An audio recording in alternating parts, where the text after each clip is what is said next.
everybody. Today we are debating whether or not capitalism is the root of police brutality, and we are starting right now.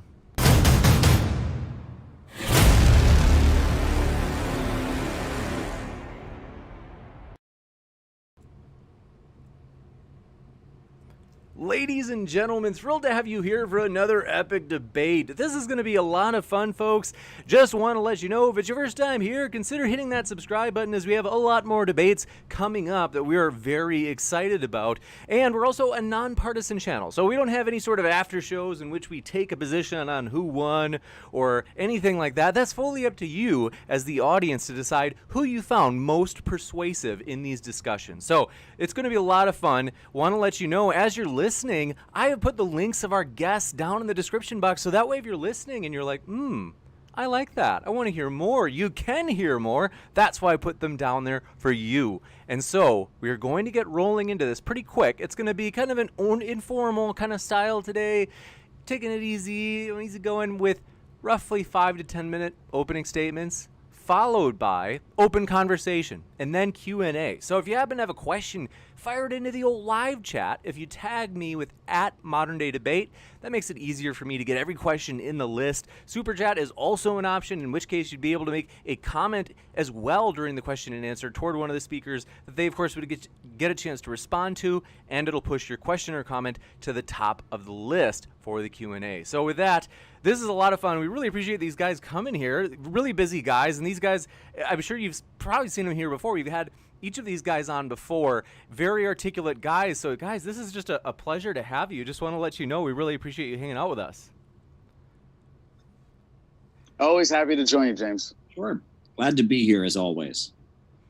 Radical. And with that, we usually start with the affirmative. So Caleb, if you're up for taking that first opening, and then we can kick it over to Adam. Thanks again for being here, and the floor is all yours.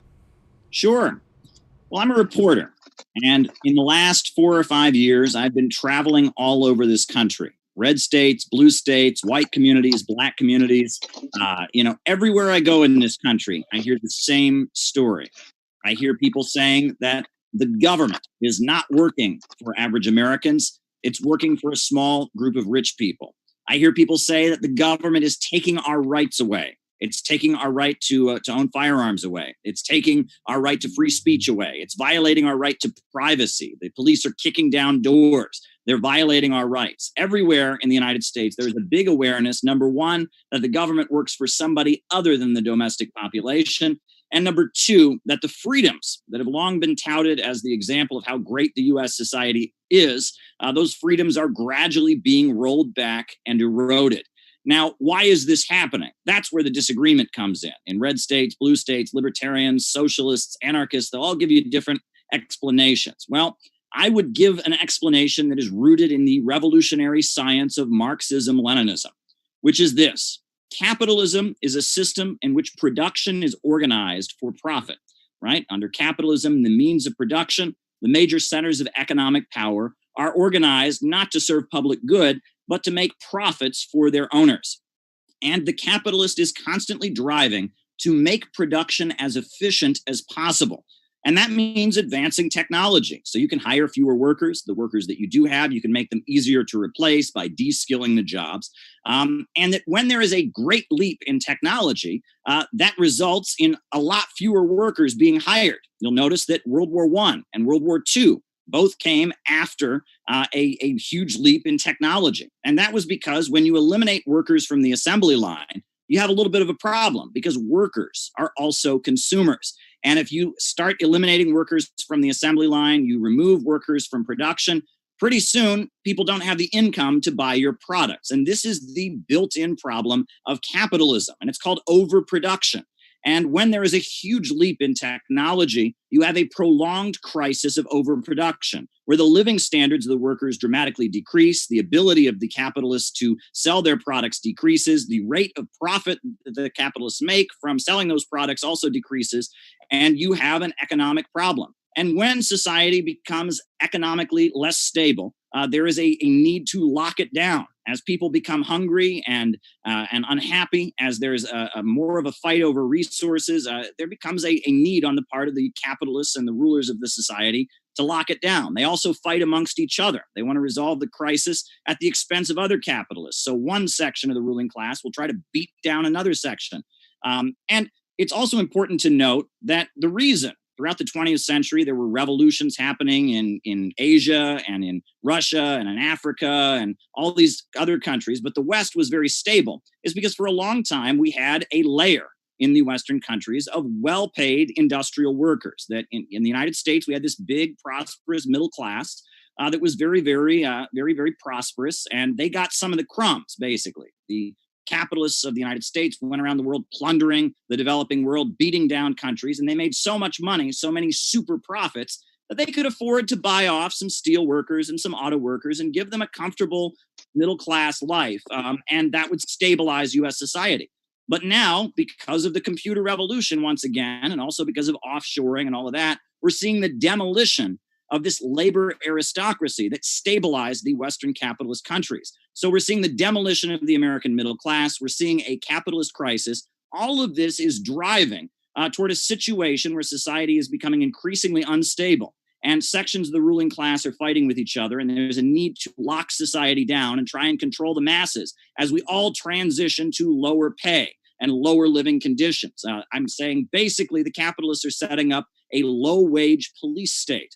But there's another aspect to this as well, because we know the African-American community has suffered police brutality since the time they got here as slaves. And if you look at some of the vicious policing that we see in the United States and all of that, that's really rooted in the British colonial tradition, right? If you look at what the British did in India, you look at what the British did, in places like South Africa and places like that. Whenever the colonizers came in, the colonial policing systems that were set up in the countries that the British Empire forced to adopt free trade and free markets at the point of a gun, in those societies, you tended to see a very vicious police force that saw the population overall as an enemy.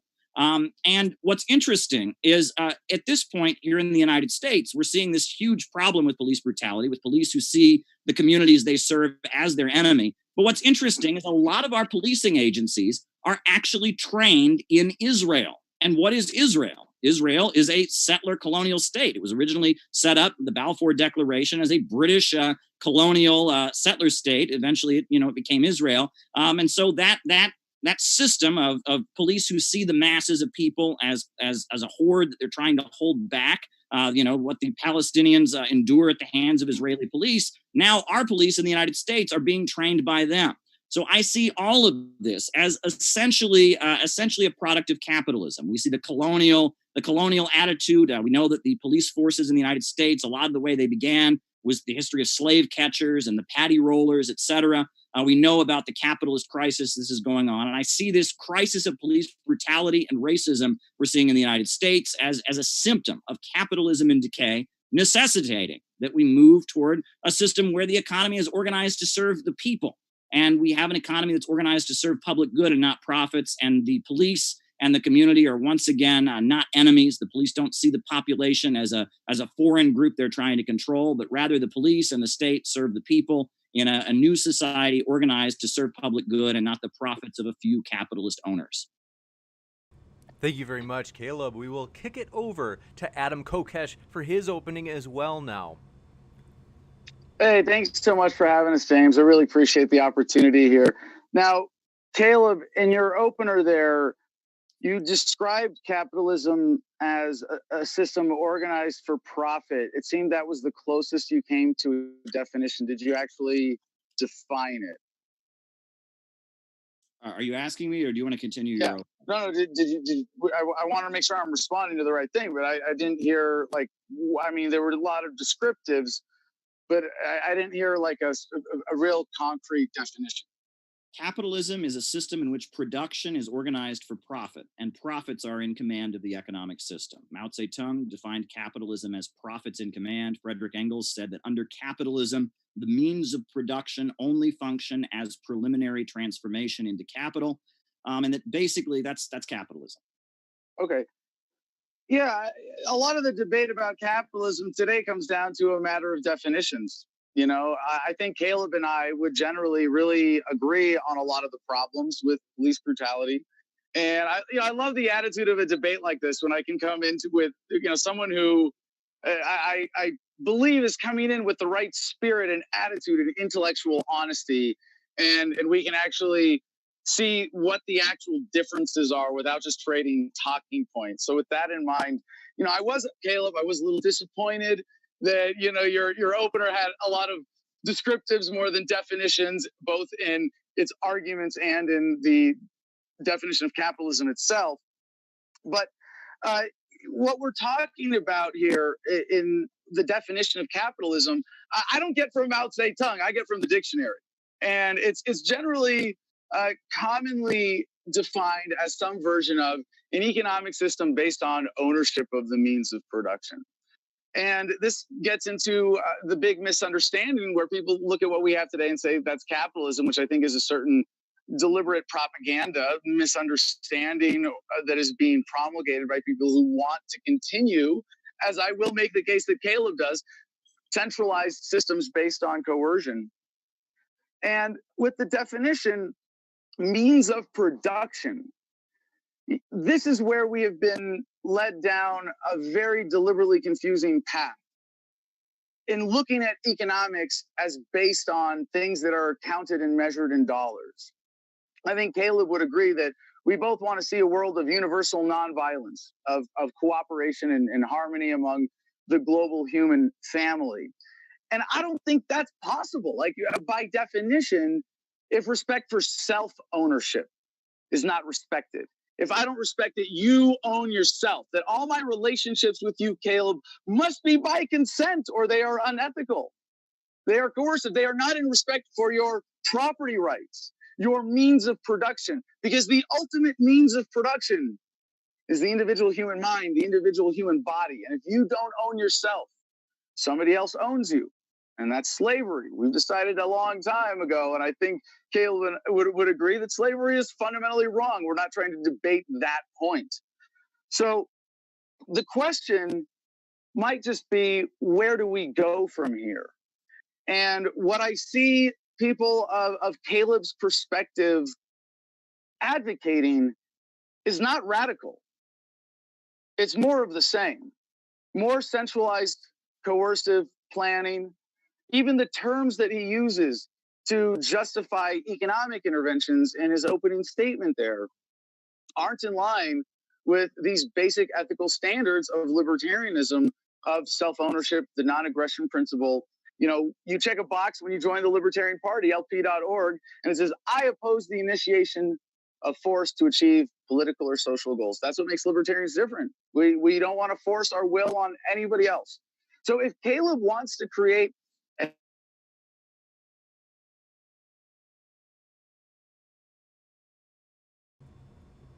I think there's a bit of a lag. I think oftentimes Adam's on the road, so it might be that his connection where he is might ebb and flow just a bit. Let me just check. Yeah, he seems to be frozen. I'm not seeing him. Absolutely. Unless he's just standing really still. But I think that what we usually have is that he'll kind of bounce back in. So in the meantime, want to mention, folks, those links of each of our guests are down in the description box so that you can hear plenty more where that came from. Oh, I think we lost Adam, but don't worry, I have a feeling he'll be back in just a moment.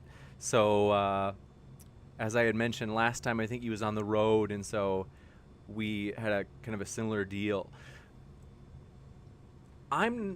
So do want to let you know, though, folks, this is going to be a fun one. I'm already enjoying it. This is, as Adam said, I appreciate that both of these guests are kind of like, hey, let's go for the kind of the new ideas. Like, what kind of new ideas or perspectives can we kind of talk about here today? And that's something we really appreciate. Also, want to let you know, we are excited, as I'm not exaggerating, folks, in the next couple of weeks, and I'm going to peek in on my email just to be sure that Adam can get back in, is that in the next couple of weeks, we are very excited. We will be having, 1 week from today, Dr. Richard Carrier will be debating with none other than Jonathan Sheffield on whether or not the resurrection of Jesus happened. And we are excited as we're putting together a couple of other debates that I'm not people you think I'm exaggerating. You're like, oh James, no, you come on, seriously, be serious. I'm not joking when I say I think that these debates will, the ones that we are working on putting together, will shake the foundations of the YouTube debate world for real. So you'll see. You just let me know by the end of this month. I'm pretty sure we'll have those debates have happened, but they're not official yet, so I don't want to announce it. And no word yet from Adam, but don't worry. We had planned for this. I'm actually going to sing a song that I've been working on, so I hope you guys are ready for this. It's impromptu, but no, I don't really have a song. But I will say this.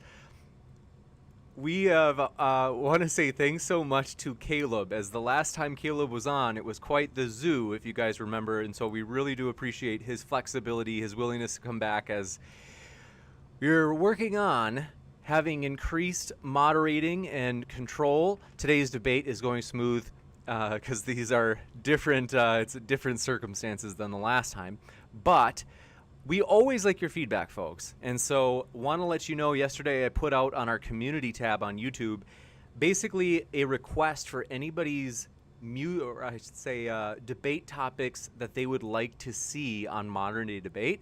As we are looking for new topics, we've got a lot of great suggestions, such as whether or not, believe it or not, whether or not ghost hunting or ghost hunters are legit, or whether or not this is all baloney.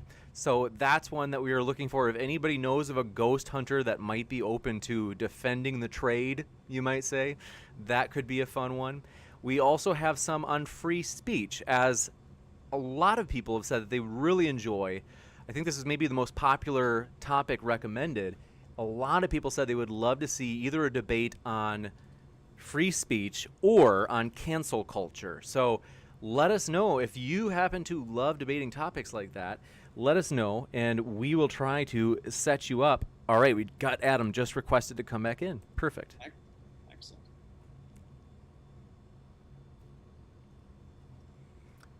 But we're at moderndaydebate@gmail.com, folks, in case you would like to email us and let us know if you would enjoy any of those topics. Awesome. Glad to have you back, Adam. Hey, I apologize for that. I'm here in very sunny Arizona. My phone overheated, and I had to restart it to reconnect. But yeah, would you like me to just continue right where we were? Not a problem. All right. Thank you for bearing with me on that.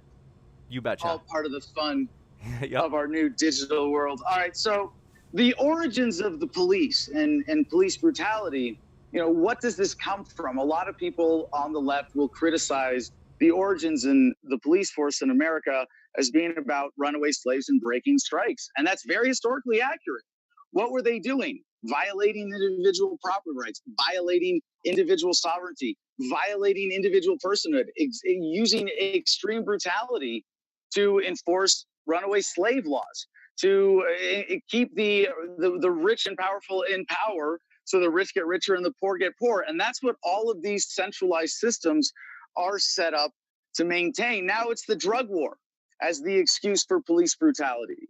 This is not the cause of capitalism unless you want to define it as something else. I think we can look at the dynamics and say, yeah, the outline of cannabis in over 100 years ago now. We can look at all of the issues that we face in police brutality today, and we would agree on a lot of the origins. The difference is that where Caleb wants to go with this is a different version of what we have now, a centralized coercive system that doesn't respect individual rights or self-ownership.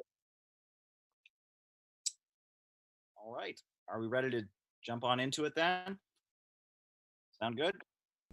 Okay. Well, the thing is, you said that capitalism is ownership of the means of production. My understanding is it's private ownership of the means of production, because somebody's going to own the means of production. It's just a question of. Well, you have to own yourself.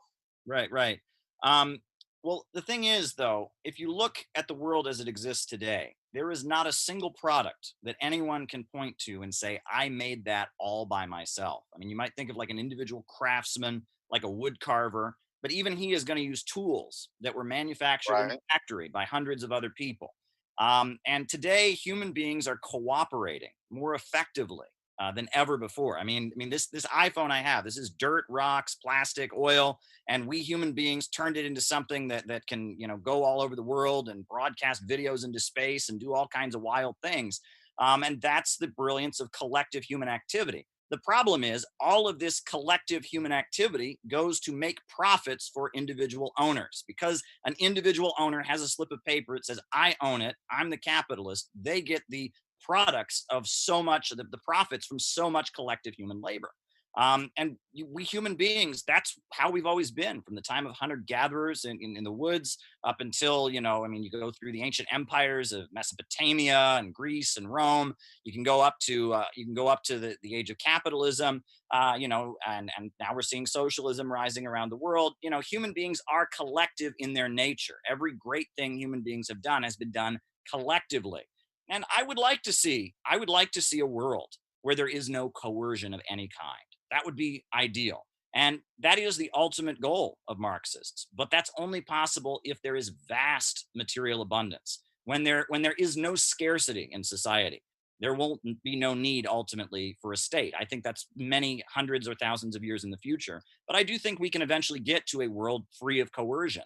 But the road to that is human beings doing what we do best, working together, cooperating to advance the economy. And that means, organizing the economy to reach that goal of mass prosperity, not the goal of making profits for a group of owners. So that's where I would differ with you. I wanted to mention, you mentioned the drug war. It's unbelievable. The drug war, it's got two sides to it. On the one hand, the capitalists love drugs. Opium was a central aspect of British free trade, Adam Smith capitalism. They used opium all over the world, getting people addicted. They had the Opium Wars, where they forced Britain forced China at the point of the gun to accept the importation of narcotics and accept all kinds of British and American corporations coming in there and just demolishing their economy. It led to hundreds of thousands and probably millions of deaths in China as a result of their economy being just destroyed in the late 1800s.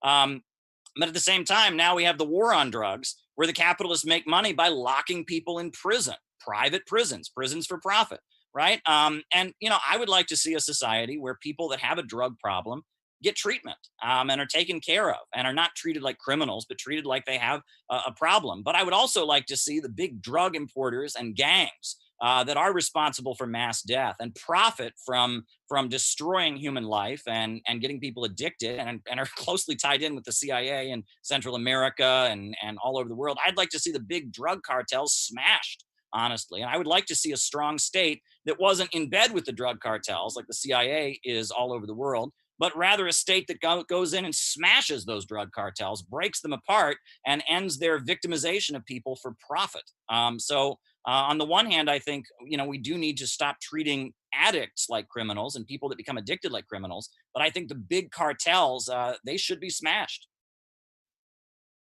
So you said private ownership, and it's like, well, what is public ownership? Do you own yourself, or does the public own you? You can say, like, you didn't make yourself, your parents made you. I don't think that's an argument to deny you as an individual human being self-ownership and the right to own yourself, the right to own property. You talk about the cooperation, right? There's a lot of cooperation that's essential and to human progress, to where we are now with technology. And you talk about collectives. I'm not against collectives. The question is, what is the nature of the relationships in these collectives? Are they ethical? Are they voluntary? Or are they coercive? Is there a threat of force behind them?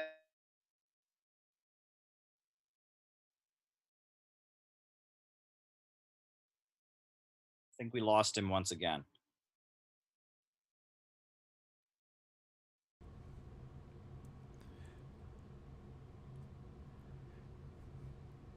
Well, folks, it could be, as I mentioned, it might be that Adam's on the road. I'm not sure. Okay, I think we got him coming back. The world today can largely be Adam, I don't know if you can hear me. Governments intervening in markets, intervening with individuals. Okay, he's definitely still here. Right? to self-ownership to trade. Adam, Adam, I'm so sorry to interrupt you, but we totally can't hear you. Includes the right. It's almost like there's a ghost. Let's see if... He's coming across. I'm hearing him very slowed down, kind of. That's how I was hearing him. Yeah, let's see. We have lost Adam once again. Must be, I have no idea. We hope that we get him back in the next moment or two, and I think what we'll do is we'll take down Adam's video once he comes back, just in case his connection is, maybe we can that way just get his audio. I can pull a picture in here of Adam in the meantime, and then we can just kind of keep going with the debate once he gets back. So thanks for your patience on that, folks. Always keeping you on your toes. And also, I think what I was talking about last time was that we are looking for all sorts of alternative topics. So feel free, folks, if you would enjoy some of those topics like cancel culture, free speech, ghost hunters, whether or not alien abductions have occurred. It's important that it's not just whether or not aliens occur. That's not juicy enough. We want whether or not people have been abducted by aliens. Okay, excellent. Hey! Got all you right, back. my phone cooled off enough. Let's see. What was it? My phone cooled off enough. Oh, okay, that's good. It's not a connection issue, eh? Well, no, it's when the phone overheats, it shuts down the connection. Got All it. right, but I hope you guys should be having fun without me and our technical interludes here. I don't doubt it. So Yeah. I'll just wrap up the point here about the drug war. You, as a free, independent human being, have the right to decide what you put in your own body. And it is criminal for anybody to interfere with that fundamental human right. The drug war is fundamentally unethical because it doesn't respect self-ownership. And it's funny, you say, like, the capitalists love drugs. And you know what? In a sense, well, I mean, I'm a capitalist. I like drugs. But, you obviously we're making a bigger point here. And it's that drugs have been used as a tool of manipulation economically by the rich and powerful throughout human history. And they are still being used that way today. And the drug war is how they do it. And the way you end that is by saying, let's respect self-ownership. This statement, though, the capitalists love drugs, it seems intellectually like a very weak statement based on a false stereotype and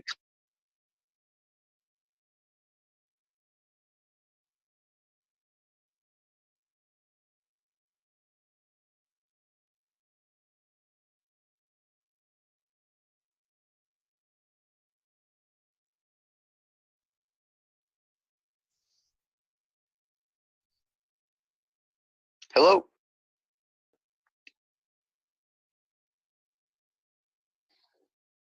No, you guys are frozen.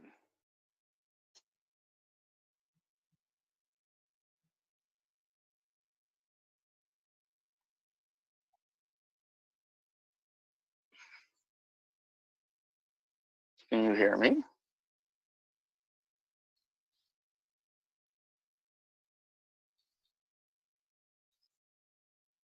Sorry, folks. I had myself on mute in Streamlabs.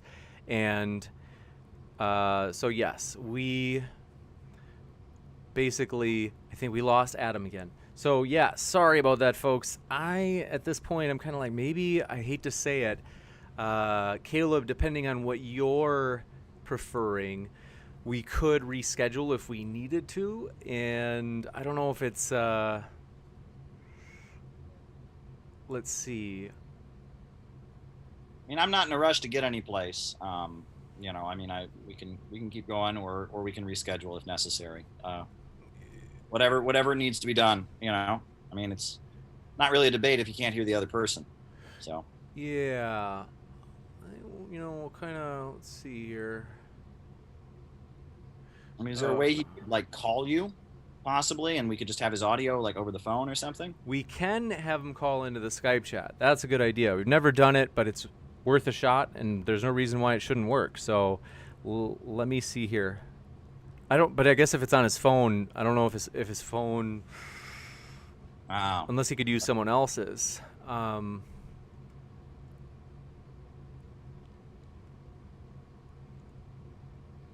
Hey.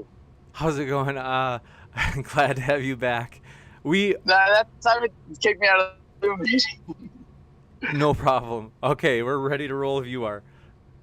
Yeah, all right. So, James, you're going to have a lot of fun editing this. And I hope that what I'm saying is really, really good to make it worth you guys being so patient with my technical difficulties today. No problem. So when it comes, so the primary difference I see, and I think, Caleb is going to want to substantiate or, sort of backpedal, defend what he's saying about a coercive economic system now with collective ownership that's public versus private, is in some mythology of the collective is able to violate your individual rights. And I don't buy that argument at all. I think it's an excuse that's been used throughout time. Well, it's in the public good, and that's why we can violate your individual rights. Nothing gives you an excuse to do something unethical. The ends do not justify the means.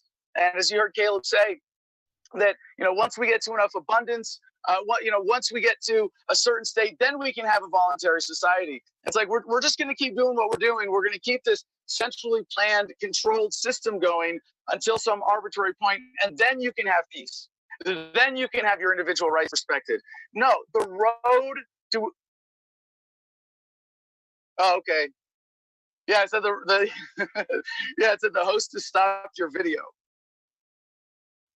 But not my audio? I just stopped the video just in case. I figured if I only keep your audio on, pardon me for doing it without asking, but I figured this way we might be able to keep you in because it might be less of a kind of a work. No, it's not the data issue, but that's fine. No, if you don't want or need the visual, it's totally cool.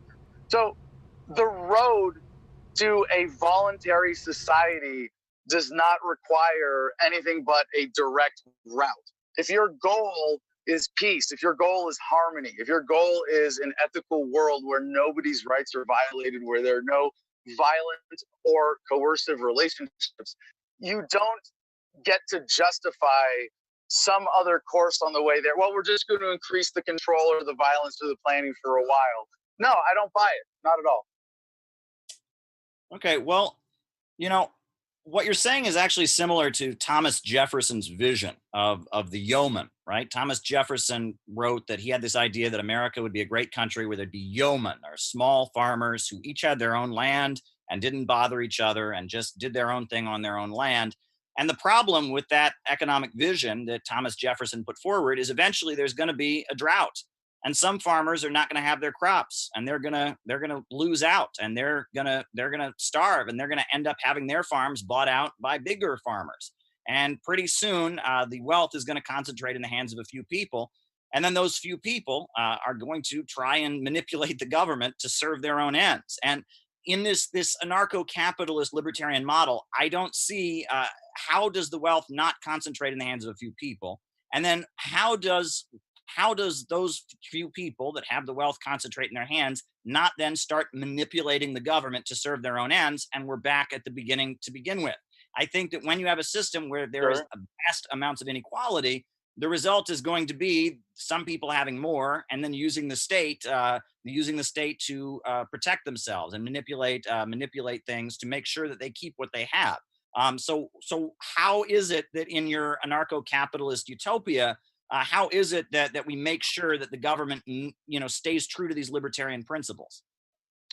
Well, I don't identify as an anarcho-capitalist. I identify as a voluntarist, and it's very similar. I can forgive the mislabeling, but I'm definitely not Jeffersonian. Like when you first started saying, "Hey, you sound very Jeffersonian," I thought you were going to mean it in a good way, and then you go, "No," about the simplistic economic model that is.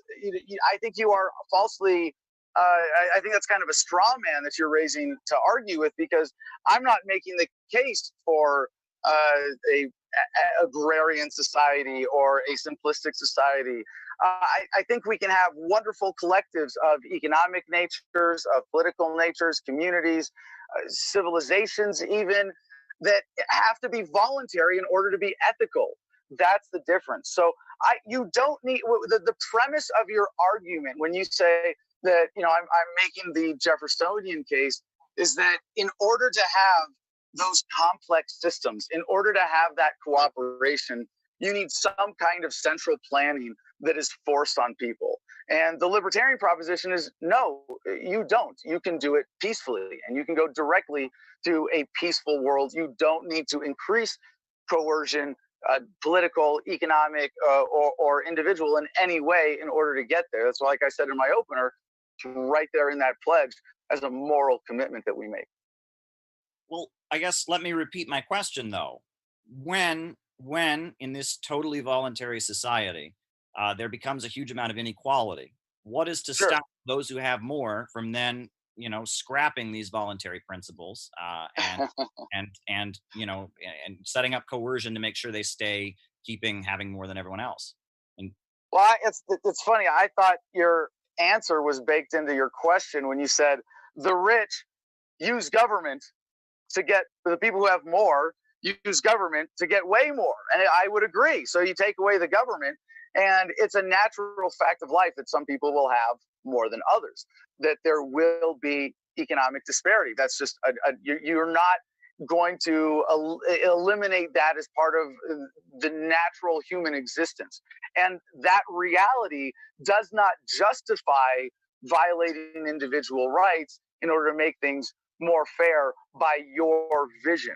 The best thing that we can do to ensure greater fairness and a natural distribution of resources to meet human needs is respect the non-aggression principle. Don't let those who have more use government to get even more.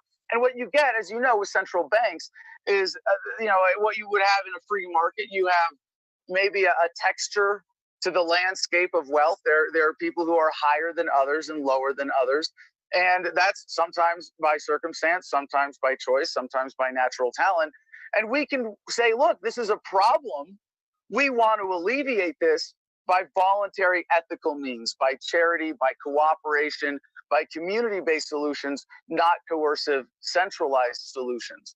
So I don't trust your system that gives any central authority the false authority to violate individual rights. That's not going to be abused. Power corrupts. Absolute power corrupts. Absolutely. If you give a government the power to violate your individual rights, to violate what is fundamentally founded in your self-ownership, there's nothing to stop them from ultimately taking complete ownership of you. And that's what I see a lot more coming from communism, is this collective ownership run amok. Well, let me repeat my question though. How do you keep this voluntary society? How do you keep it intact when there's going to be vast inequality as a result of it, and some people are going to have more wealth than others? What is to stop them from using that wealth to influence the government and then start, violating these voluntary principles once again?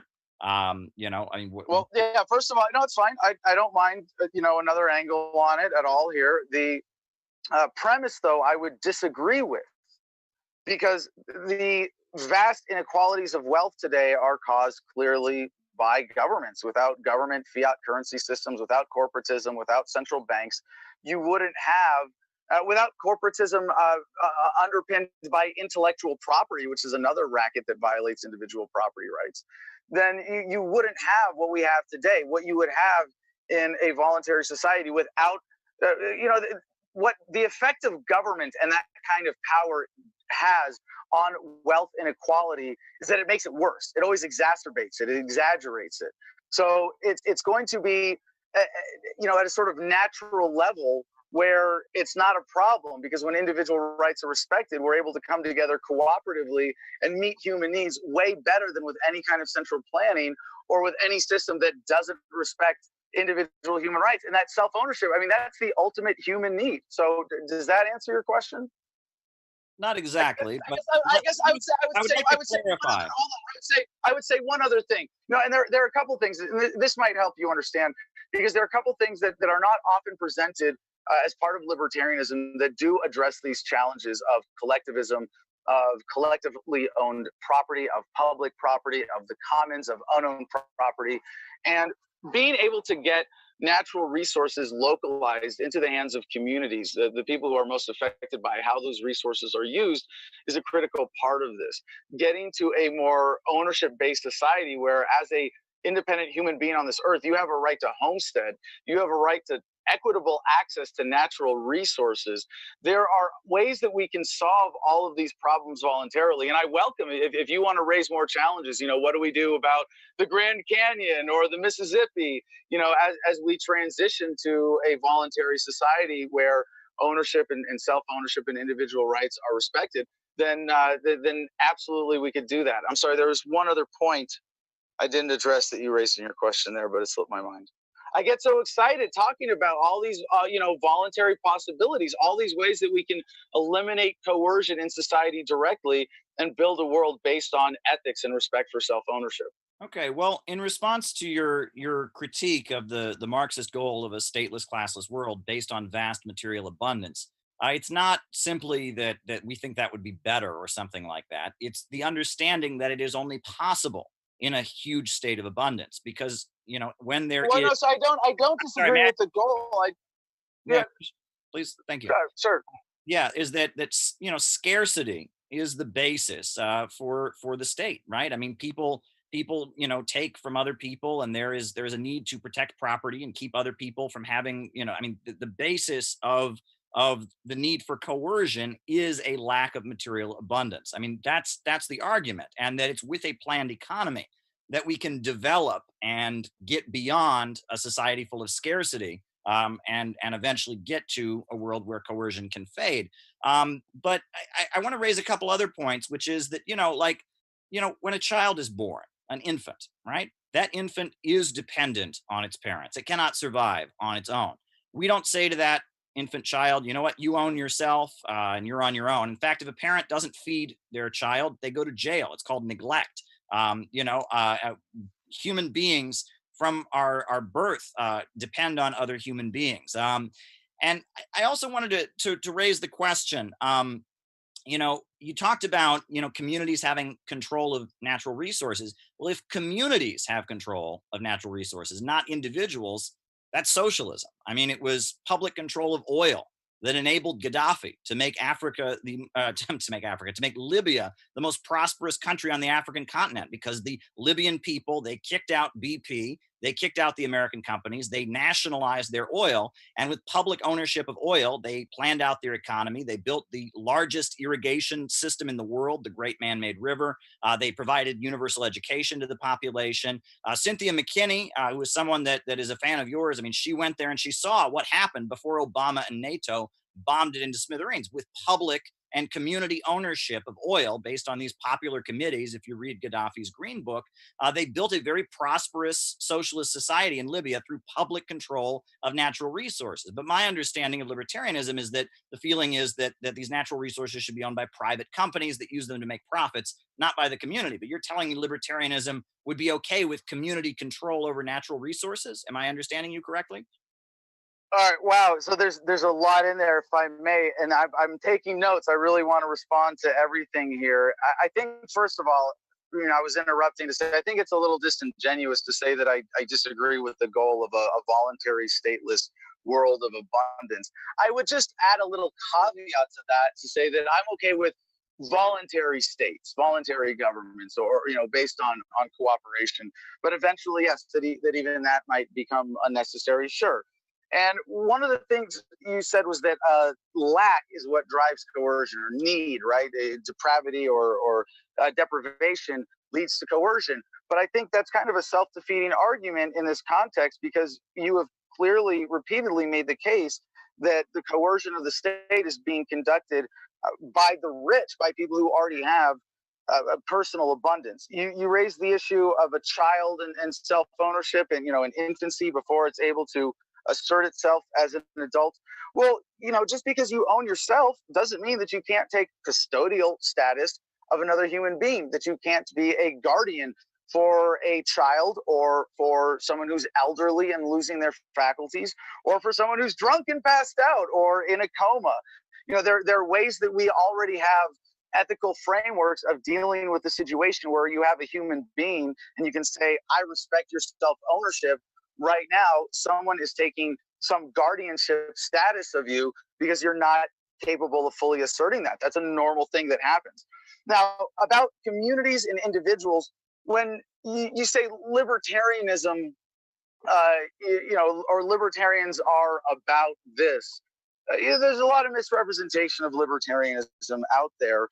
And if you just look at the core principles and really make an attempt to apply that ethical premise consistently, you'll see that it applies to all of these solutions and addresses all of these issues. So I in terms of my political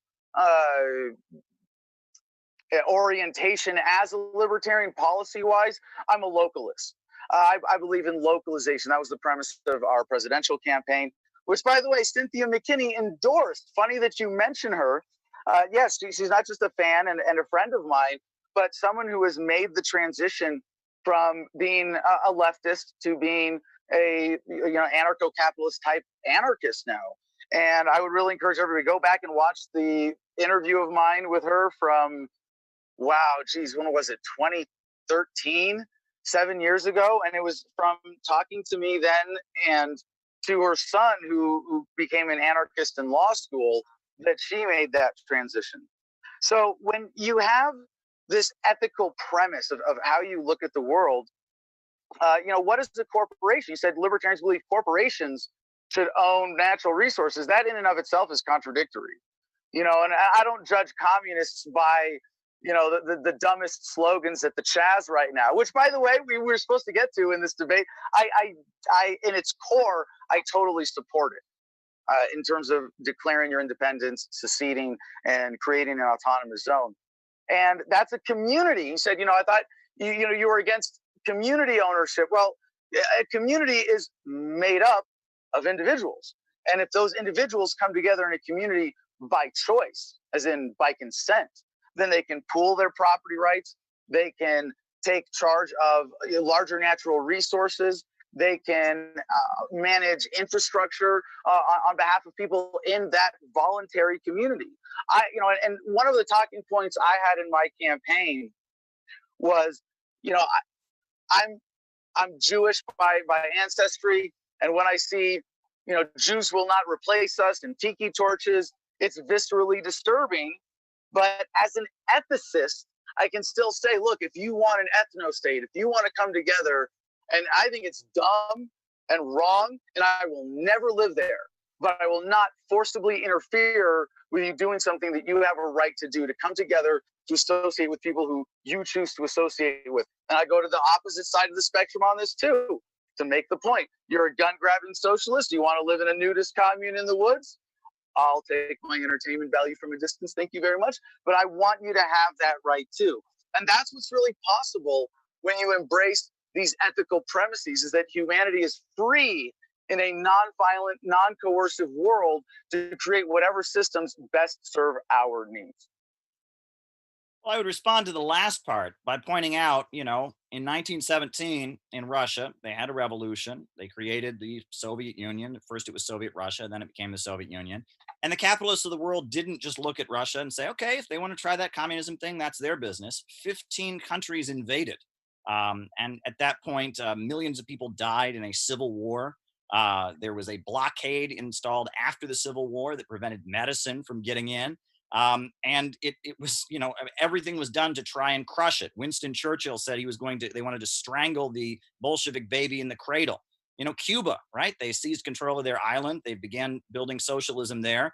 And the result of the United States has been, hundreds of attempts to murder Fidel Castro, huge economic sanctions that have prevented people from getting, medicine that they need and getting supplies that they need. And I mean, just all kinds of, there was the Bay of Pigs invasion, all kinds of subversion and attacks. And we hear that, I know Atlas Shrugged, by Ayn Rand, it ends with the capitalists going off to the unsettled territory and building their new utopia and saying, if you want to be communist over here, we'll let you, and we'll be capitalist and pure capitalist over here and we'll let you.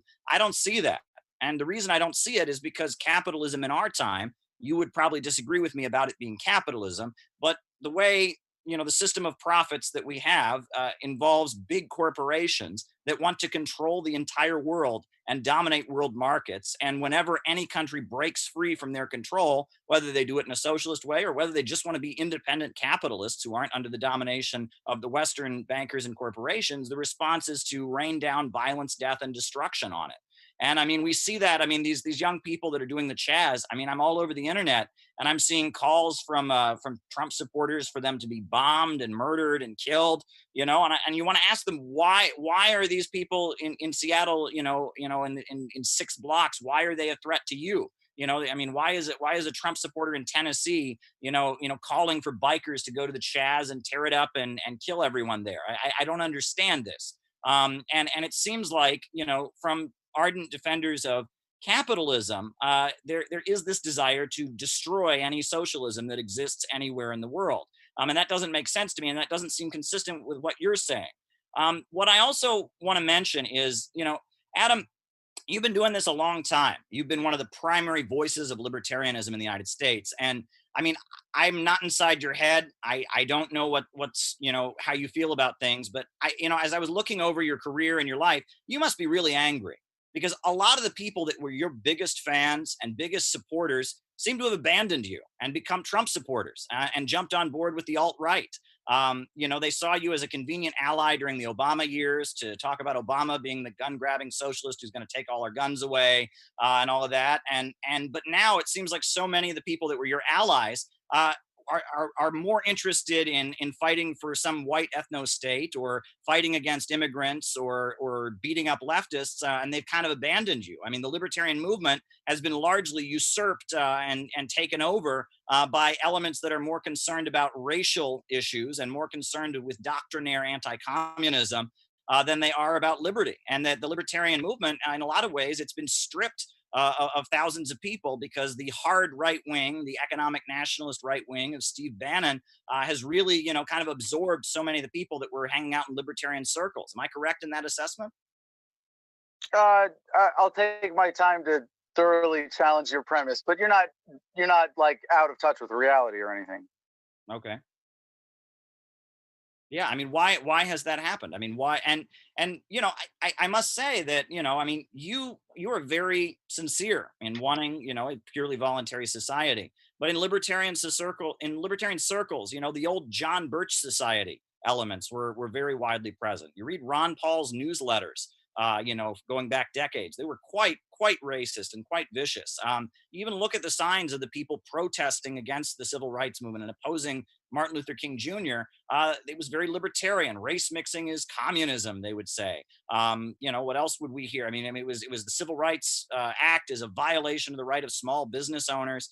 And that there was always a libertarian edge to the right wing and the far right in the United States. And the enemy is always the communists. Anyone who wants more equality is a communist who's trying to get rid of the sacred American right of private property.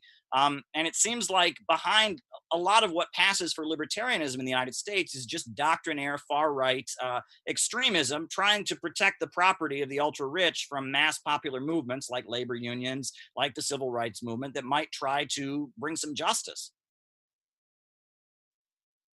Yeah, so you're going back in that series of remarks, man, that was rich. Wow, there was a lot. You laid out a lot of bait for me there, didn't you? Don't worry, I'm not angry. I don't believe in anger that way. I don't believe in staying angry beyond our reactions. But you talked about the wars and saying that they were conducted by the capitalists. Well, if I put on a wig and a dress and tuck it between my legs and then go, I don't know, start a war, you don't say, oh, look, women are starting wars now. Let's blame women. Yes, it's definitely women's fault that we have war. See, there's this woman who started a war. No, and again, it gets to the matter of the terminology and the definition.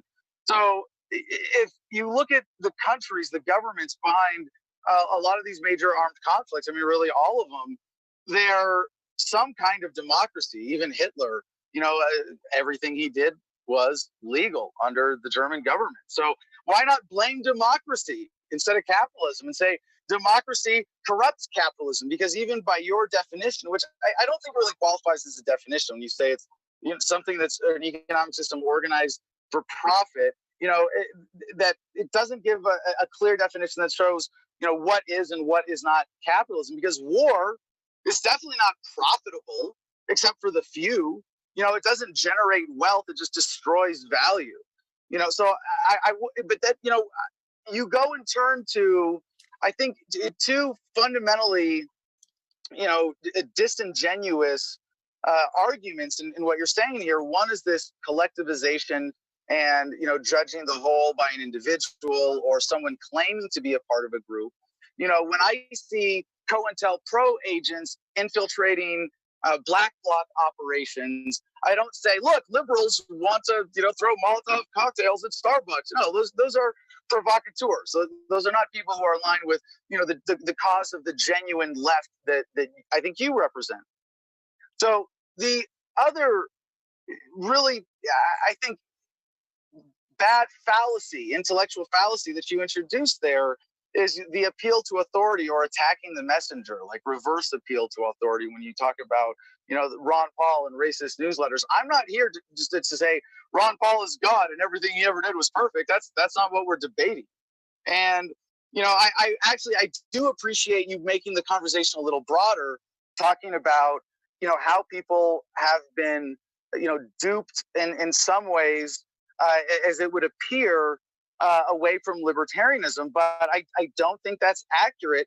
If you look at, how many people we've had engaged with the Libertarian Party, how many candidates we've had, the at least continuous, trend in vote totals. And you gave me the best ammo here mentioning Cynthia McKinney. We're winning people over from the left who say, what, we have all these values of the left, and we really want to see them embodied in some practical way. If we can get it voluntarily and respect other communities, and this is the fundamental difference here, is that libertarianism says, if you want to organize in your community, you don't have a right to force it on anybody else. You have to respect that different individuals and different people are going to organize differently in different situations to meet their needs. And you have to let them know political ideology is a justification for violating their right to self-determination. Now, you said, am I angry?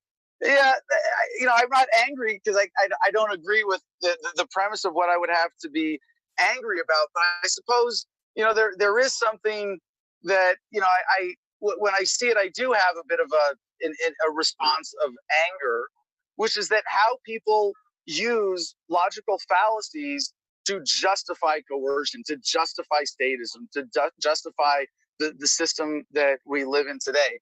And I want to see a higher standard of intellectual integrity in our political discourse in order to make sure that we can actually discuss these things based on first principles. Do you own yourself? Is it wrong to violate someone's self-ownership? Well, then let's take it from there and see how we apply that to current events to take that direct road to a voluntary society without some, hypothetical, never-ending, scary, communist, totalitarian transition state in between today and a fantasy world that would never exist on the other side of that. Okay. Well, I guess I'll respond to a few things you said. Well, first of all, when you say, war destroys value, I mean, you regarded, I'm sure you were referring to the military industrial complex, that some capitalists enrich themselves through war, but for the most part, war destroys value. That's true. But we're in a period where capitalism is primarily generating profit through destroying value. That's the wild thing. We're in a situation where you look at what the United States has done around the world, right? Iraq was a major oil producing country. It was blown to shreds, and everyone who was having to buy their oil from Iraq all of a sudden had to buy it from U.S. corporations or from Saudi Arabia, which is tied in with U.S. corporations. Libya, a major oil producing state, blown to bits. Now people who are buying oil from Libya are buying it from them. More sanctions put on Russia, a major oil exporting state. Now people buy from us. The goal of the White House is energy dominance. And mainly the way that the capitalists of the Western world, the way that they maintain their hegemony is not through creating value, but by blowing other people off the market and forcing it. And we see this within our own country, for example. I mean, the prison industrial complex, the fact that opioid manufacturers made money off of the fact that that people were becoming more addicted, and they pushed doctors to overprescribe opioid medications. Right now, we're in a period where the capitalists are making profits. The owners of means of production, I guess you wouldn't call them capitalists, and I'll get to that in a second. But those who own big corporations, the major shareholders and stock owners, the billionaires and bankers that control the United States, the ruling class, the bourgeoisie, uh, the way that they make their profits is through destroying value. And that's the wild thing. It used to be that, you know, when things got better on Main Street, things got better on Wall Street. When things got better on Wall Street, they got better on Main Street. But what we're seeing now is a situation where Main Street and your street keep getting poorer and poorer and poorer. People in your neighborhood go to prison. People in your neighborhood get addicted to opioids. People in your neighborhood can't even drive down the road because the roads are crumbling. And the billionaires who run our country just keep getting wealthier and wealthier and wealthier.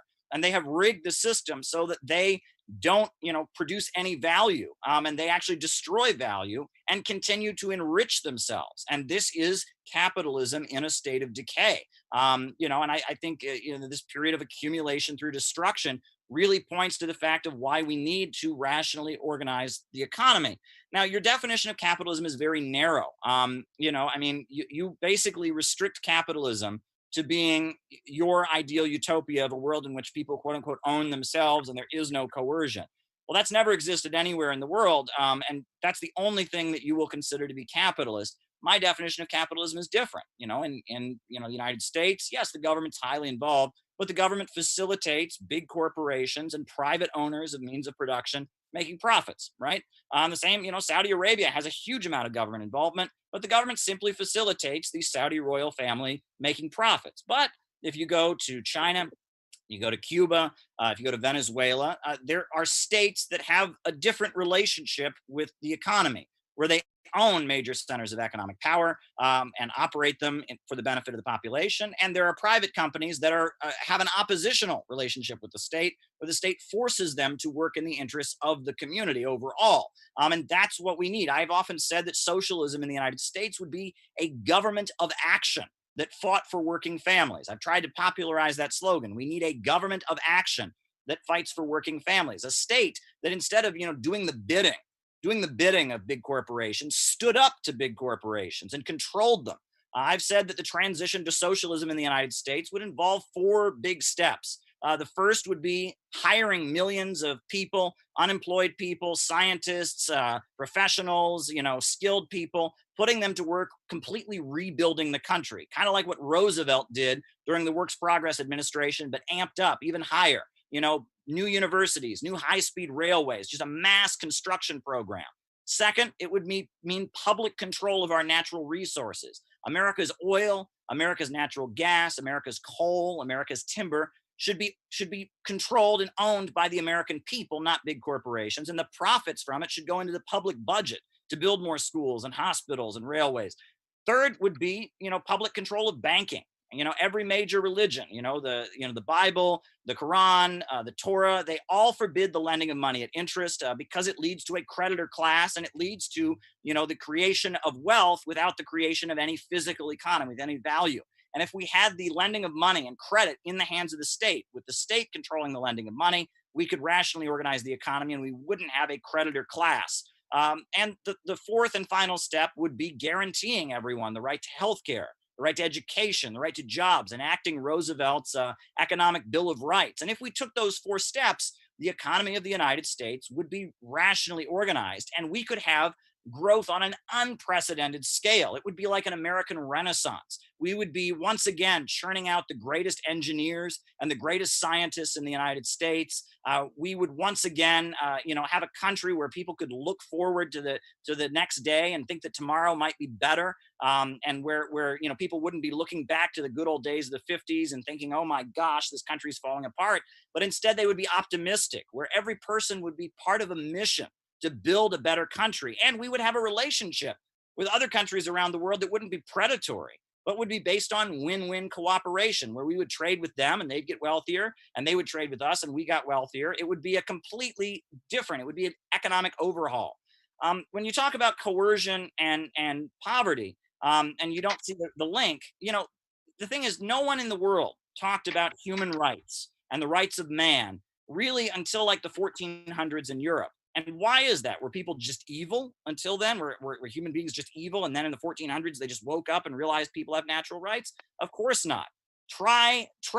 If you were a hunter-gatherer tribe, 30 people in the woods, hunting and gathering all day, try to let every person in that tribe just do whatever the hell they feel like doing.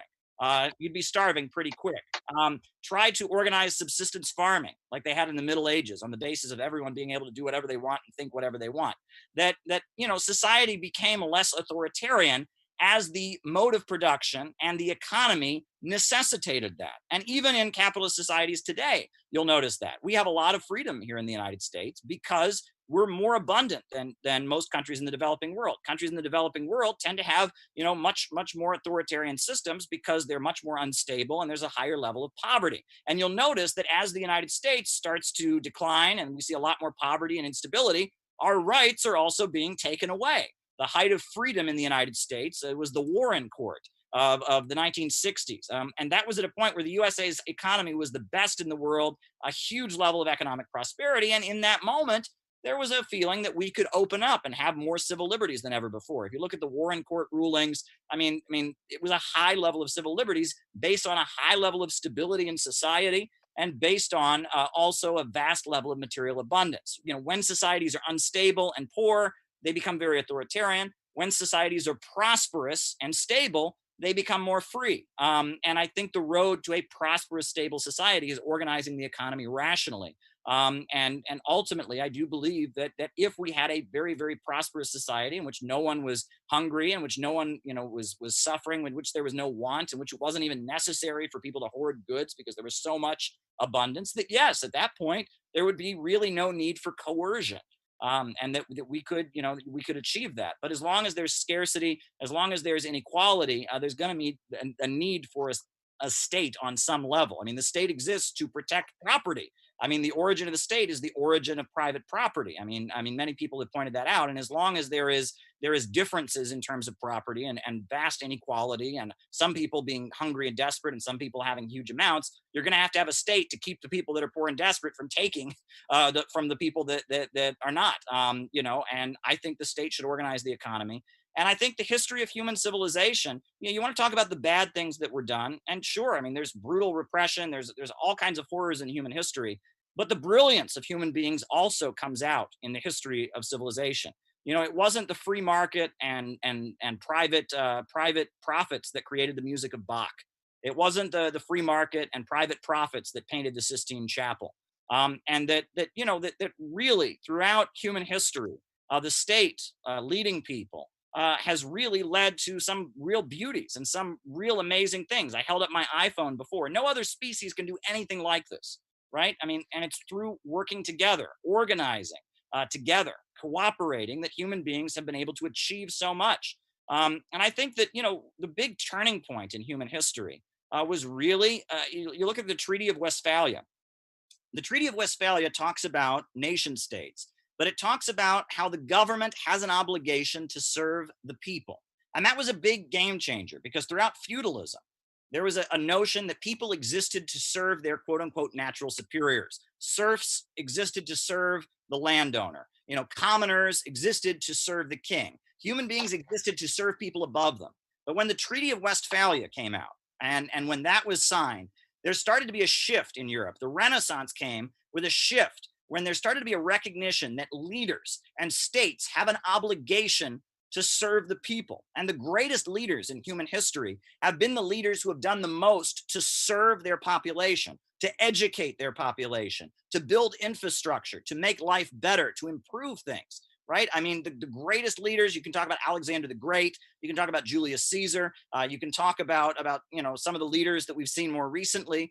The reason that they were great is because they didn't say the government is best that governs least. The government has no obligation to take care of people. They did the opposite. They said, I am going to lead on behalf of the population.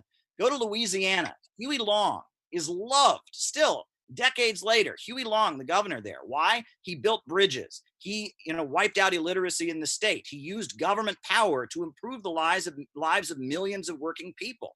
Huey Newton, the founder of the Black Panther Party, his parents were so, enthusiastic in their support for Huey Long, they actually named Huey Newton after Huey Long.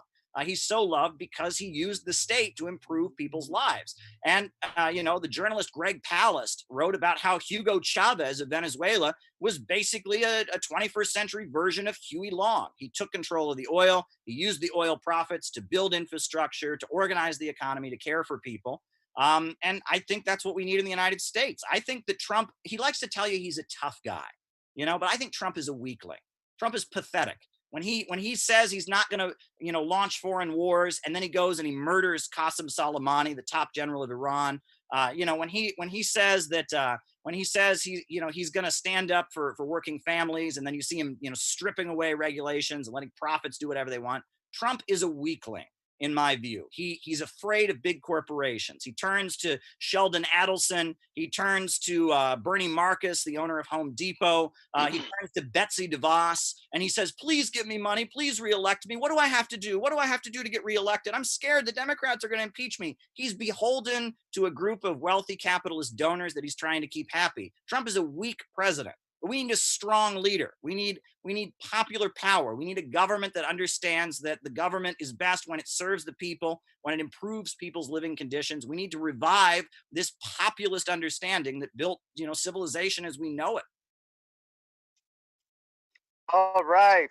There is a lot of awesome back and forth here. I hope you're enjoying it as much as I am. And if James wants to keep going with this for a few more rounds, I am happy to.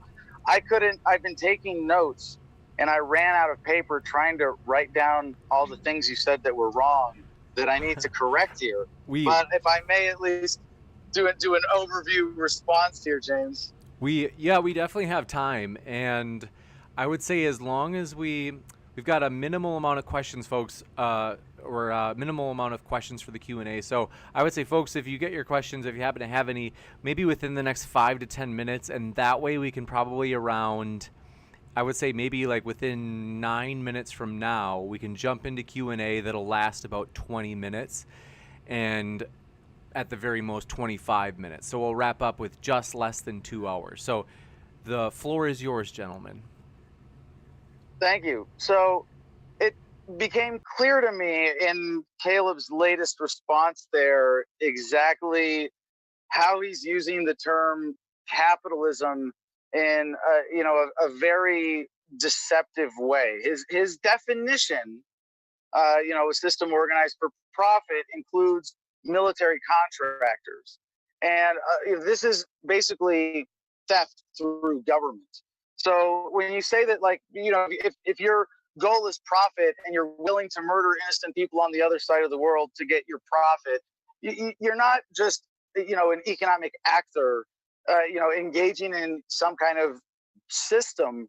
You're a murderer. You're profiting from murder. Or if you're profiting from money stolen from the American people, you're a thief. This is just, if your definition of capitalism includes theft through government, well, guess what? I'm against that too.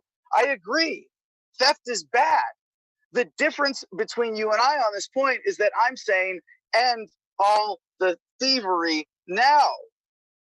You're saying, well, we need a system to keep going like this for a while before some arbitrary point, and then we get to this.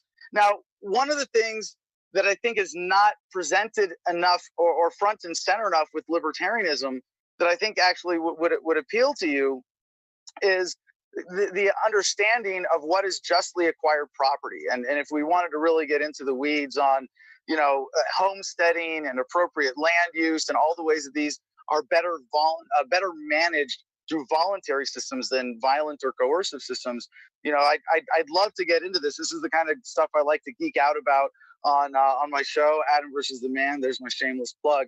But when we talk about it, you can only justly acquire property either by homesteading it or by trading for it. It means that if you got it from some kind of theft, that it's not justly acquired. It should be returned to its rightful owner, the American people. And there's a way that we can achieve even this voluntarily without perpetuating the system that got us here in the first place. And I mean, really, that I think that's the fundamental case, against this here. And it's funny, we haven't talked about police brutality at all, but one of the reasons is that we don't use accurate language consistently in what we're talking about. And Caleb was talking about rights and the right to health care and all these other positive rights, which are not natural rights. You don't have a right to someone else's labor. And that framing of rights has always been used to justify violent, coercive ideologies like socialism, communism, or even democracy itself, which is fundamentally, and I'm all for, you can have a voluntary democracy, but as we know it under governments today, it's the majority forcing its will on the minority. And, this idea of public control that is undermining this communist concept of a transition itself is a myth. Control by the public really means control by the people who pull the strings on the system. And if you give people power without accountability, which is what you're saying, when you give them the right to violate self-ownership, to violate the non-aggression principle, they will be corrupted by that power. So calling something public is a dangerous framework in the way that you describe it. You say, we're going to put all these things under public control. That really means under politicians' control. Well, how's that working out for you? Now, another criticism I heard there was, that what I'm describing here has never existed. Well, there was a time when we never knew a world without slavery. And the people who stood up and were against slavery said, it doesn't matter if you can't imagine who would pick the cotton. It doesn't matter if you can't imagine what a world without slavery would be like. It is wrong and needs to be ended. And nobody could have imagined at the time what we would have been able to accomplish, what we have been able to accomplish in voluntary cooperation since slavery. But, that you would imagine, as Stefan Molyneux calls them, giant dinosaur machine or giant metal machines running on dinosaur juice, picking the cotton and spitting out T-shirts. That we would get to that level of development, is obviously, something that you cannot centrally plan. And anytime you introduce central planning or violence into the system, you hold humanity back from that potential. You talked about a rational society. I would say coercion is always irrational. Violating another human being's consent is always irrational. You also use the term need for coercion. It's like the necessary evil. No, evil is not necessary. Now, if I may, just 1 minute to wrap up. You got it. So you use the Sistine Chapel as an example and said, look, it was government sponsored art, and use all these other examples. I hadn't really thought of it in the time period that your examples came from, but thinking about it today, people look at NASA, right? And it's funny how much Elon Musk has proved wrong about people's assumptions about NASA. But people would say, look, NASA, we put a man on the moon. Look how amazing that is. That wouldn't have been possible without government money. Well, yeah, it's not really true that it wouldn't have been possible. It might not have happened then. We might not have been able to pool the resources sooner. But why does that justify theft? Why does that justify stealing from people to pay for what you, in your central planning vision, what you want to see? So, yeah, it's awesome. I love NASA. I'm a fan of NASA. The Sistine Chapel is beautiful. It is historically significant as a piece of human progress. But I would rather not steal from people in a way that puts them into greater poverty. I would rather rise everybody up and allow people to pool the resources when they want to see a Sistine Chapel, to say, well, look, we're only going to have these kinds of projects of cooperation when we can bring the resources together without stealing them from people. You also use the appeal to authority. Again, really, yes? I hate to interrupt, but if we have maybe just a bit of time to where, just a heads up that if we have maybe this last 10 minutes be tying together the threads back into the Sure. idea of capitalism and the root of police brutality. Police brutality. Okay, I'll try to wrap it up then on that. So the appeal to authority of popularity, you know, Hitler was popular, Pol Pot was popular, Stalin was popular, Trump is popular. You know, all the greatest evil dictators in human history have been popular at some point. And you use this justification of leadership. And this is another fundamental difference. Libertarianism says the greatest leader is you. And you can deal with people in ways that they can specialize in understanding this or organizing that or helping with this or leading an organization. But ultimately, as a free human being who owns yourself, you are the ultimate leader. No one can lead you for you. And to the issue of police brutality, it's because we don't respect that. And it's something that has you know, come up very, very recently, obviously, as a racially charged issue. And it certainly is one where minorities are disadvantaged. And that's always the case. When you have a system that says people in power can violate the rights of individuals, that power is going to corrupt. The rich are going to get richer. The poor are going to get poorer. No justification for that system makes it worth violating basic ethical principles. The ends do not justify the means. And consequences like police brutality are not a result of capitalism, which in a sense, as you've said, has never existed, but a result of what we have had so far, which is, if you want to call it capitalism, obviously you're working with a different definition. And by that definition, yeah, government theft causes police brutality. And I would cede the debate by Caleb's term, but by mine, you know, absolutely not. Peace, nonviolence, respect for individual rights can't be responsible for a phenomena of violating individual rights. Suppose if your responses are, let's see, tied into, we could do, if we have maybe short responses regarding more directly tied to the topic, because we've wandered, but don't get me wrong, it's been interesting to listen to. Just, But you know, like I said, draw the libertarians and threads socialists ranting on ideology instead of more immediate topics? Never. Would never. I'm shocked. Right. Do we want to go to the Q&A, or I mean, can I respond to like just two things first? Sure. Or want to just okay?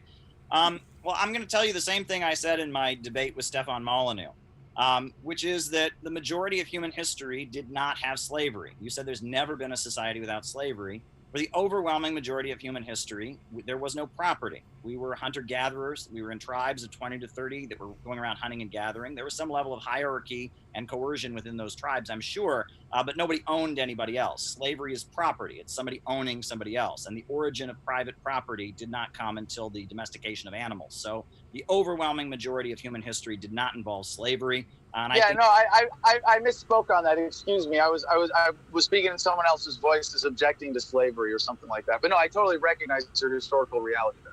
Yeah. And the other thing is that that I don't think socialism leads to greater poverty. I mean, it's with socialism that Russia and China became economic global superpowers. I mean, China is one of the greatest examples of a country turning itself around. I talked about Libya's huge economic achievements. I would say compare Cuba to the Dominican Republic or Haiti or Jamaica or Guatemala or Honduras or any of the countries in that region where Western corporations come in there. I mean, socialism has had very big economic achievements in eradicating poverty, but you would never hear that in American media. They cover that up. It's like you're not allowed to say it. I've heard my whole life, oh, communism has never worked anywhere. It just leads to vast poverty. No, communism invented space travel. Communism, electrified the entire Soviet Union. Communism had the biggest steel industry in the world. Huge economic achievements have happened with state central planning. So on that note, do we want to move on to the Q&A?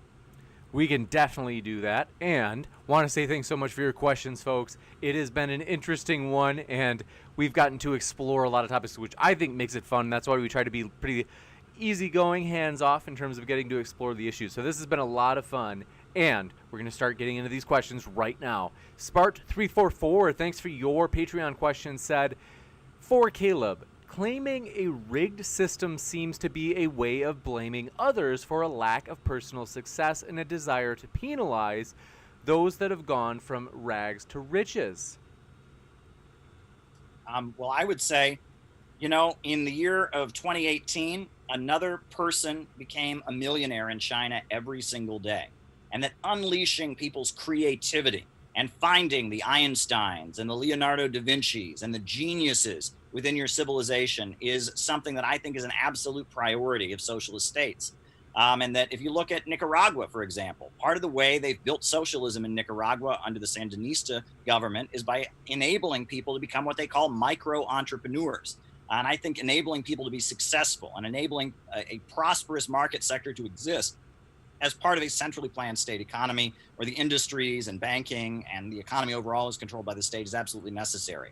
I think a big part of socialism will be unleashing people to become successful and enabling more people to do it, giving them the tools and facilitating it. And actually, Adam did a shameless plug, so I'm going to do a shameless plug. I actually wrote a book, Getting Rich Without Capitalism, America's Way Out. And this is a book I wrote a couple years ago.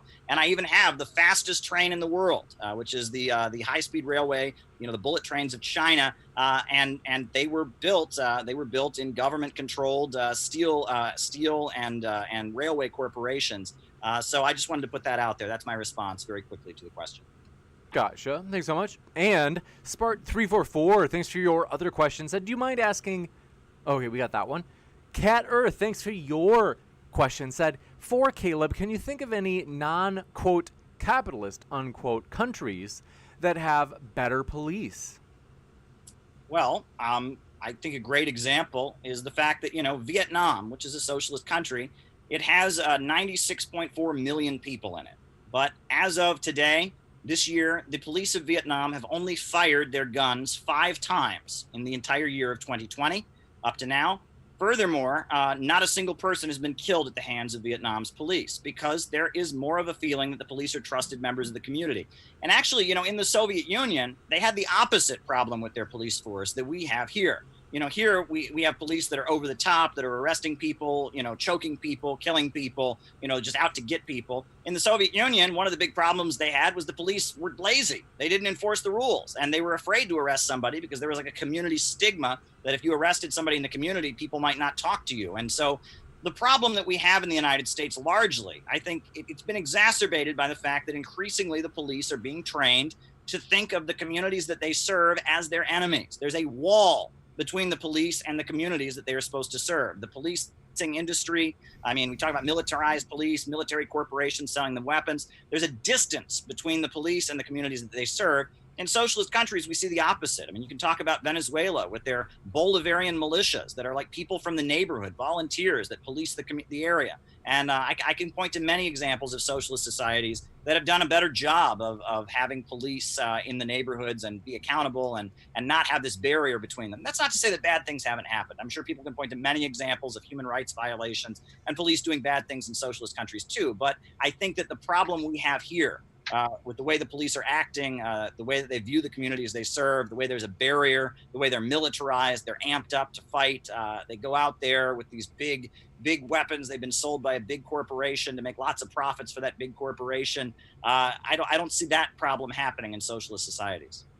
Gotcha. Excuse me, James. If I may, just with a quick response there. You bet. There's a funny contradiction in this case where you cite millionaires in China as a great example of a communist system that's resulting in profit. And you go, well, wait a second. I thought, there's no pride in baseball. There's no millionaires in communism. But yet you are using this as an example where wealth is being taken from the people to be put in the hands of a few, which would mean that by your definition of government, every government in the world is capitalist. And that your citation of China as an example of a communist government actually puts it in the broader category. You are defining the way you are describing China as praiseworthy as a communist government. It's actually a subset of the category of capitalist governments by your definition. Nope, no, it's not, because the state controls the economy. There are private capitalists within it, but the Chinese government, it's about 51% state ownership. The government owns the banks and controls banking. There is like in the United States. There's huge, like in the United States, the banking is private in the United States. The government's involved in facilitating it, but it's private. The Federal Reserve is a private for-profit corporation. Okay. Public-private partnership. Yeah. In China, there are corporations, but the corporations don't control the government. The government controls the corporations and forces. So is it a good thing that your communist government creates millionaires? Yes, I think seeing a lot of people and they're capitalists. Millionaires is great. I would like to see many Americans become millionaires. That's actually why I wrote a book, Getting Rich Without Capitalism. The goal of socialism is to eliminate poverty, not to eliminate wealth. But you're saying that this example of millionaires in China is okay.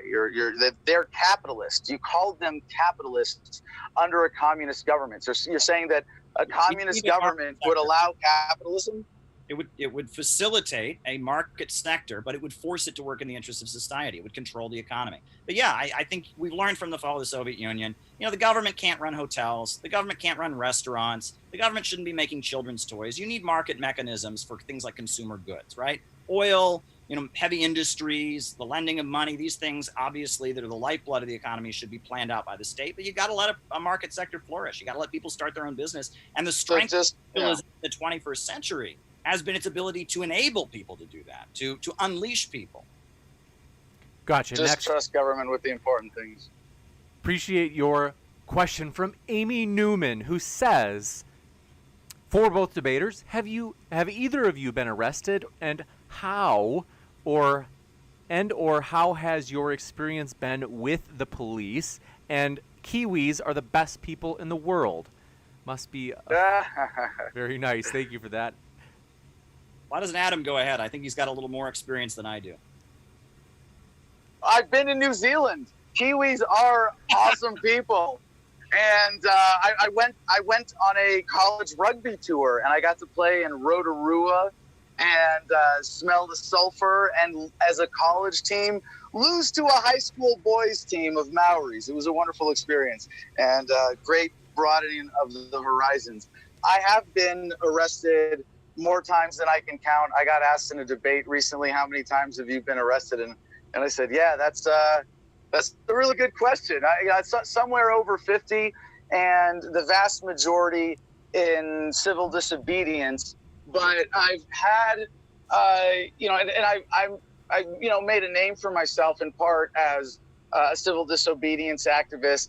A lot of people who don't know my name have heard of the guy who was dancing at the Jefferson Monument, or loaded a shotgun in D.C., or swore at cops when they made it illegal in Massachusetts.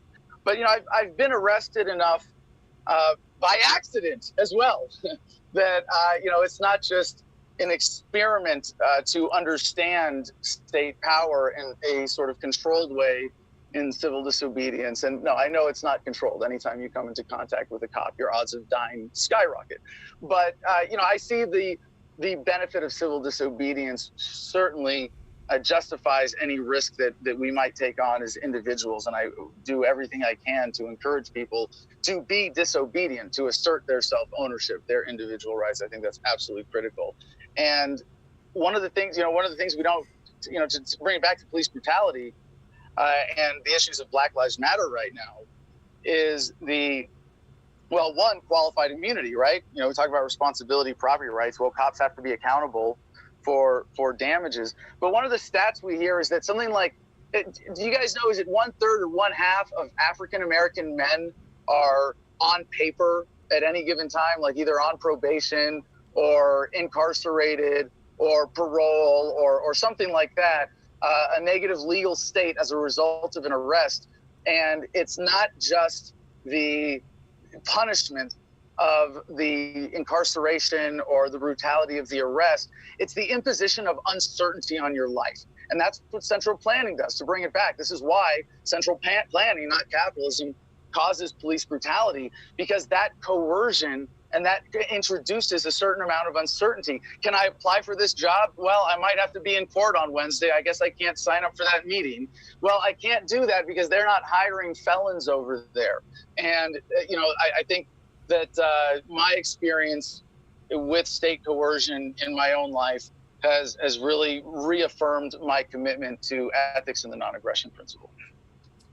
Well, I'll be brief. I've got a few arrests under my belt from my activist days. I'm no longer an activist. I'm a journalist. But when I was part of Occupy Wall Street, I got arrested and such.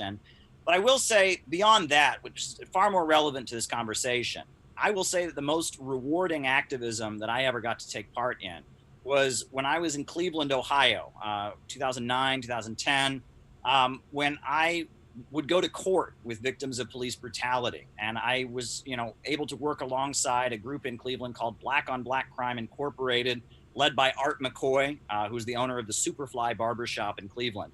And I remember I went to court with the family of Rebecca Whitby, who was a victim of police brutality.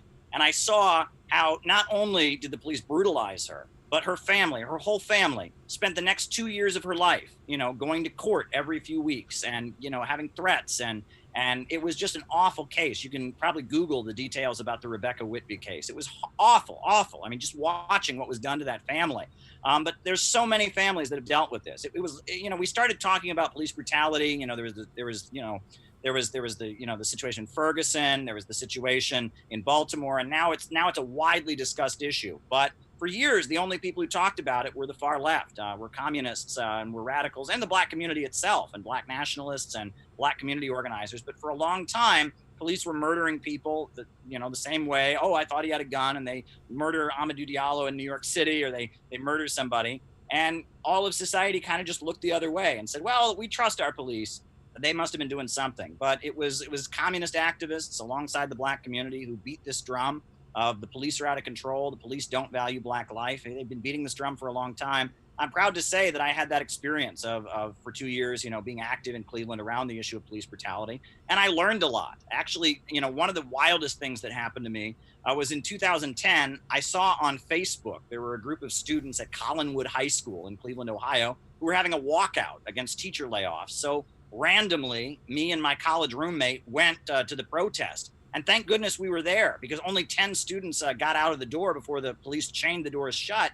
And then there was a violent arrest of Destiny Bruno and Deasia Bruno, two young African-American women who were just violently beaten by the police. But luckily, I filmed it with my camera, and we were able to go to court. And one of the young women was acquitted in juvenile court because my video showed that she was not guilty of an assault on an officer. That's what happens. When the police beat you up, they then charge you with assault to cover themselves. So the issue of police brutality is one that has been, raised by activists for a long time. And I'm glad to see that society overall is finally coming to terms with what's been going on and happening to African Americans for decades and decades and decades. Gotcha. And last one for the day. Thanks, Spark344. Response to Caleb said, I appreciate your response, but would not agree that a communist/socialist form is necessarily the best form of government to ensure successful endeavors. So, kind of agree to disagree, I suppose, but thanks so much. And it's been a true pleasure, folks. I want to remind you, both of our guests are linked in the description. So that way, if you're like, I want to hear more, you can hear more. You can hear plenty more by clicking on those links, and I highly recommend it. So thanks so much to our guests. We really appreciate these guys being with us. Thanks so much, Caleb and Adam. Thank you. Hey, do we get a closer here? If you guys would like a short, several-minute closer, I'm open to it. No. Well, I'll make it more of a sign-off than a closing to the debate. I think we've beat some horses pretty close to death here. But I want to say this has been a lot of fun. First, thank you for making this possible, James and Caleb, and for everybody who's joining us and is going to watch this later and bearing with me with my technical difficulties. I wonder if I sound smarter when you don't have to see me on camera. I'm going to say something really important, nice about my opponents in this debate. You said you're not an activist because you're a journalist now, and I really disagree. And again, perhaps a matter of definitions, I think you're still an activist. An activist, by my definition, is someone who is motivated by a deep-seated sense of injustice. And what you are doing as a journalist with pure intent, I think, is absolutely critical to improving the human conversation. And I will make one final, like an argumentative summary here, I will say that I did point out some really critical logical fallacies in the case here made by Caleb. And Caleb, I hope you would really consider those and see if you have contradictions in those. But I will tell people, buy his book. And that's because you can't buy mine, because mine's available for free in every digital format possible. And we sell it on paper as cheap as we can get away with. But yeah, I'm a capitalist giving away free stuff. Imagine that.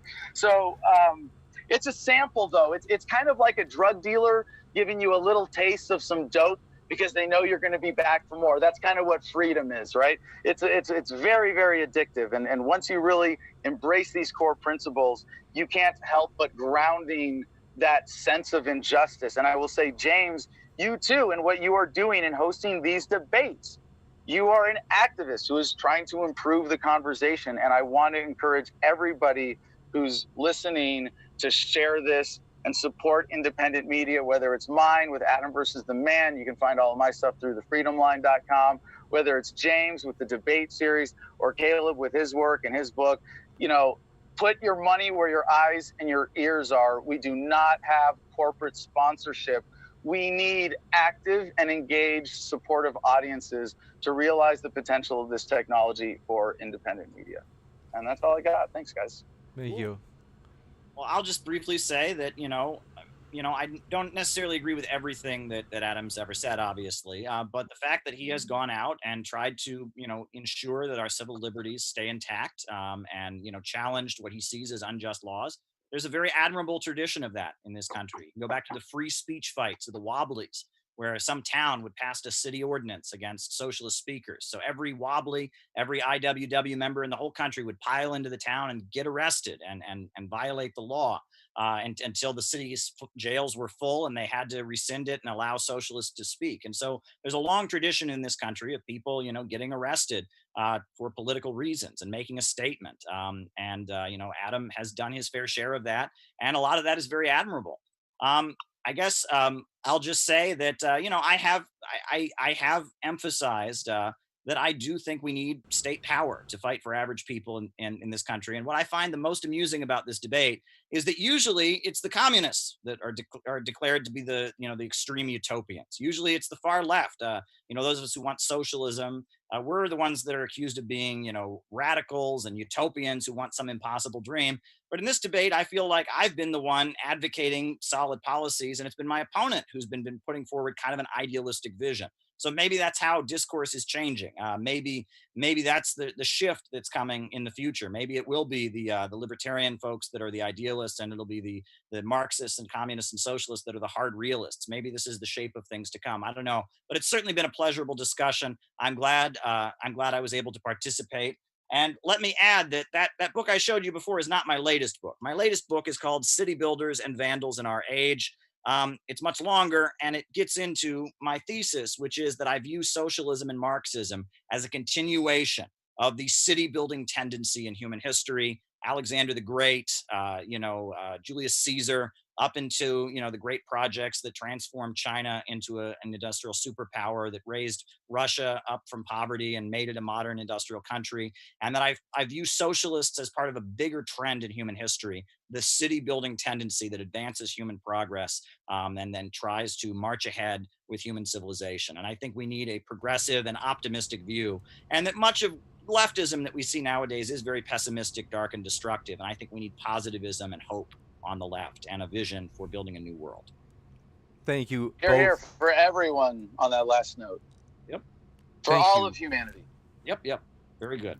Absolutely. We really appreciate you guys. This has been a truly good time. I'm excited. It's Friday, so what a great way to start the weekend, folks. We hope you enjoyed it. Really love the positive feedback that we got in the live chat, and we hope everybody out there has a great weekend. It's an exciting time. I'm trying to think of, I've got to check on upcoming debates, but I do know I know for sure we have one this Sunday, a tag team on whether or not Christianity is true. So that should be an interesting one. And so I want to say, hope you guys have a great weekend. Thanks, folks, for stopping by, and keep sifting out the reasonable from the unreasonable. Take care. Yep. Thank you.